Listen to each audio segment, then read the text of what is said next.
पिछले वीडियो के अंदर मैंने y equal to F X type के जितने भी फंक्शन होते हैं उनकी आर्क लेंथ को कैसे फाइंड करते हैं, मैंने अलग अलग जितने भी कर्व मैक्सिमम पॉसिबल होते हैं मैंने उनकी आर्क लेंथ निकाल के बताया और उसका पूरा पैटर्न किस तरीके से फॉर्मूला अप्लाई करते हैं और आंसर तक एग्जैक्ट कैसे पहुंचे मैंने वो बताया। अब मैं आज जो ले रहा हूं इस वीडियो के अंदर ये हमारा कर्व कहलाता है पोलर कर्व।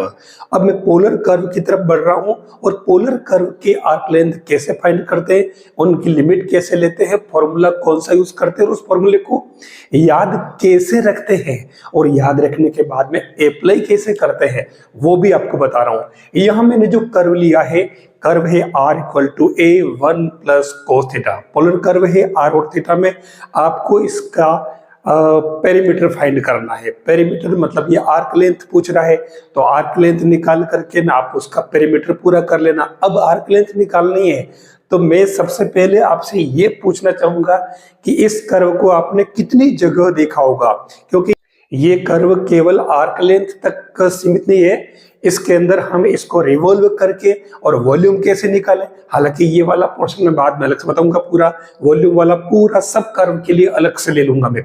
जिस तरीके से मैंने पिछले वीडियो में सभी कर्व के लिए, चाहे वो अपने y equal to F X हो, चाहे वो पोलर कर्व हो, पेडल इक्वेशन हो, सभी के लिए इंट्रिंसिक इक्वेशन कैसे निकालते वो मैंने सारा एक ही वीडियो के अंदर आपको बताया है। अगर आपने नहीं देखा हो तो प्लेलिस्ट में देख सकते हो। अब यहाँ सबसे पहले आप ये बताएं कि ये जो कर्व है इस कर्व का नाम क्या है, आप कमेंट करें तुरंत।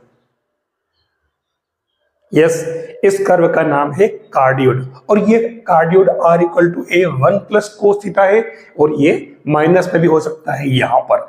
तो इसकी पेरीमीटर फाइंड करनी है। सबसे पहले हम इसको ट्रेस कर लेते हैं। तो ट्रेस करने के लिए हमारे पास जो ये curve r equal to F theta की फॉर्म में है तो आप इसमें काम करें। सबसे पहले आप थीटा इक्वल टू 0 पुट करें तो r इक्वल टू क्या आ जाएगा, देखो इसमें 2a।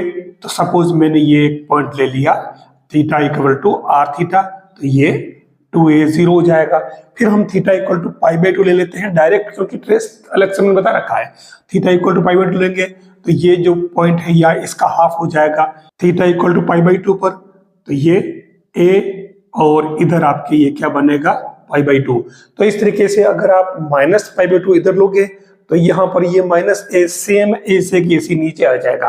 और सबसे खास बात यहाँ पाई बाई 2 के बाद में अगर आप थीटा इक्वल टू लेते हैं पाई तो उस कंडीशन में r 0 हो जाएगा, तो ये कर्व वापस यहाँ आकर के मिल जाएगा। मतलब इसको अपन डायरेक्ट कैसे ट्रेस करें, डायरेक्ट ट्रेस करने का तरीका ये है जिस तरीके से इधर बना सेम ऐसा ही इधर बन जाएगा, क्योंकि सिमेट्रिक कर्व है। अब अपने को इसकी यहां से यहां तक और यहां से यहां तक की आर्क लेंथ फाइंड करनी है। तो इसके लिए हम क्या करें, 0 से पाई तक लिमिट लेकर के और फॉर्मूले में अप्लाई कर लेते हैं। अब फॉर्मूला क्या, जो इसका आर्क लेंथ निकालने का जो फॉर्मूला है, आर्क लेंथ का फॉर्मूला, उसको याद रखने का तरीका भी कैसे बता देता हूं आपको। अगर आपको याद हो तो एक राइट एंगल ट्रायंगल, क्योंकि मैं ये कितनी बार इसको यूज कर चुका हूं और बता चुका हूं इसलिए मैं रिपीट नहीं कर रहा हूं, बिल्कुल केवल सिंपल बता रहा हूं।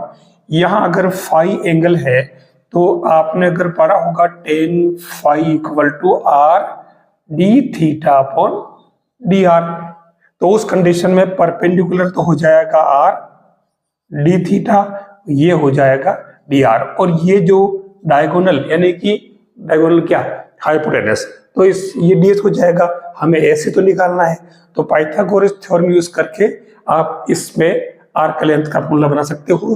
तो मैं इससे डायरेक्ट यूज कर रहा हूं s equal to limit alpha to beta और ये R square plus D R by D theta का होल स्क्वायर और इसके ऊपर क्या लग जाएगा रूट ये डी थीटा।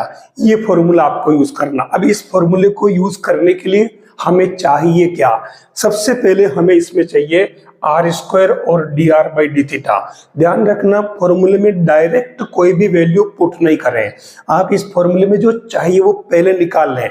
हमें आर स्क्वायर चाहिए तो अपन पहले आर स्क्वायर निकाल लेते हैं।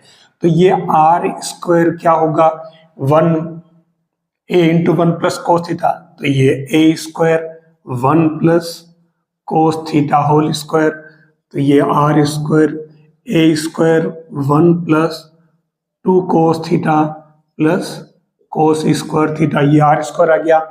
फिर हमें क्या चाहिए, D R by D theta, जो आर्क लेंथ का फॉर्मूला बना, ठीक है।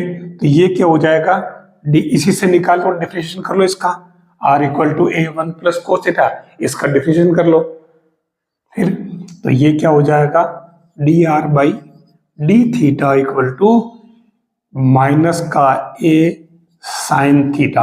अब हमें D R by D theta का होल स्क्वायर चाहिए, तो आप इसको स्क्वायर कर लीजिए, D R by D theta whole square equal to A square sine square theta. अब हमें इन दोनों का प्लस चाहिए, आर स्क्वायर और D R by D theta का होल स्क्वायर का, तो दोनों को प्लस कर लो, तो ये इसको फर्स्ट और सेकंड इसको प्लस कर लो, तो इससे हमारा काम इजी हो जाएगा।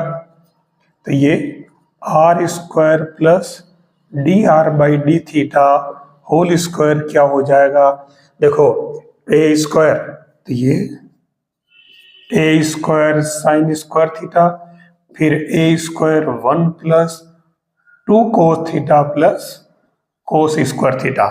तो देखिए मैं डायरेक्ट इसको वापस आगे ला रहा हूं, तो ये ए स्क्वायर बाहर आ जाएगा, तो ये क्या हुआ साइन स्क्वायर थीटा, और यहाँ 1 plus 2 cos theta plus cos square theta, ये क्या हो जाएगा, A square sine square cos square 1 हो जाएगा, तो 1 प्लस 2 कोस थीटा, तो ये क्या हुआ ए स्क्वायर 2 प्लस 2 कोस थीटा। ठीक है, देखिए हम कितना इजी मोड में पहुंच चुके हैं। तो इसको आप आगे बढ़ा लो, तो ये हो जाएगा 2 बाहर ले लें, 2a स्क्वायर और ये 1 प्लस कोस थीटा। अब आपको एक बात बताना चाहूंगा, मैं अक्सर जब भी इंटीग्रेशन हुआ, डिफरेंशिएशन हुआ, इनवर्स ट्रिग्नोमेट्री हुआ, तो उनमें मैं अक्सर 2 फॉर्मूलों की बात करता हूं। मैंने कहा कि इनको आप हमेशा याद रख लें। कौन सा वाला, एक तो 1 प्लस कोस 2 थीटा, दूसरा 1 माइनस कोस 2 थीटा। मैं इनको कितनी बार यूज कर चुका हूं, क्योंकि ये दोनों फॉर्मूले हमारी जो कैलकुलेशन है उसको इतना इजी बना देते हैं, बिल्कुल कम टाइम में, मतलब टाइम को ज्यादा इसमें ये लेता ही नहीं है। अगर आप इन दोनों फॉर्मूलों को याद रख लेते हैं तो हमारी कैलकुलेशन बहुत इजी हो जाती है, क्योंकि 1 प्लस कोस 2 थीटा तो होता है 2 कोस स्क्वायर थीटा, और माइनस वाले में 2 साइन स्क्वायर थीटा। अब यहाँ क्या है, क्योंकि 1 प्लस कोस प्लस वाला तो प्लस वाला आएगा, तो उस केस में ये जो आएगा फाइनली वो 2a square 1 plus cos theta, तो ये क्या लिखेंगे अपन इसको 2 कोस स्क्वायर थीटा बाई 2, यानी कि फाइनली क्या हुआ 4a square cos square theta by 2। ठीक है, अब अपने को क्योंकि इस पूरे का रूट चाहिए, तो आप इसका रूट निकाल लें, R square D R by D theta whole square, और इस पूरे का रूट चाहिए, तो ये क्या हो जाएगा 2a कोस थीटा बाई 2। ये हमारा काम हो चुका। अब हम इस फॉर्मूले में डायरेक्ट यहाँ पुट कर लेते हैं, खाली लिमिट का काम बचा और इंटीग्रेशन का काम बचा, तो ये अपन अभी आगे बढ़ाते हैं। देखो S equal to integration alpha to beta R square D R by D theta whole square, और इस पूरे का 1/2 यानी कि रूट डी थीटा। अब इस पर पुट करें वैल्यू जो अपन निकाल चुके हैं पहले, तो एस इक्वल टू इंटीग्रेशन, और ये क्या था 2a cos theta by 2 D theta. अब यहाँ एक खास बात, हमें चाहिए लिमिट। तो देखिए मैंने कहा ना अल्फा टू बीटा का मतलब क्या हुआ कि यहां से लेकर के यहां तक theta equal to 0 to theta equal to pi तक निकाल लेते हैं अपन, क्योंकि पाई पर वापस कर्व 0 है, फिर ये बिल्कुल सिमेट्रिक है, जैसा ऊपर है वैसा नीचे। तो उस कंडीशन में अपन 0 से पाई लिमिट लेकर के डबल कर लेते हैं। तो ये डबल में पहले ही कर लेता हूं, लिमिट 0 टू पाई कर देता हूं। अब ये आर्क लेंथ एस, तो ये 4a, और अब तो केवल इंटीग्रेशन ही करना है। ये क्या होगा, cos theta by 2 D theta, तो ये S equal to 4a cos theta by 2 का इंटीग्रेशन साइन थीटा बाई 2 हो गया। कुछ बाकी तो नहीं रहा, 1/2 और आएगा नीचे, ध्यान रखना ये 1/2 डिवाइड में जाएगा, ये मत भूल जाना, लिमिट 0 टू पाई। तो ये एस इक्वल टू 8a, और अब आप लिमिट पुट कर दीजिए, तो ये sine pi by 2 minus sine 0, यानी upper limit minus lower limit, तो ये 1 माइनस 0, तो ये एस इक्वल टू क्या आ गया, 8a। यही तो आपको निकालना था।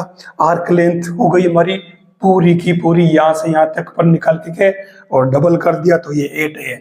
यानी कार्डियोड की टोटल जो लेंथ है वो कितनी हुई, 8a। और इस क्वेश्चन को कितनी बार पूछा गया है सारे अलग अलग कंपटीशन में, तो कैलकुलेशन में ज्यादा देर नहीं लगे, इसके लिए हम बेसिक चीजें पहले ही ध्यान में रखें, इससे हमारा काम जल्दी हो जाएगा।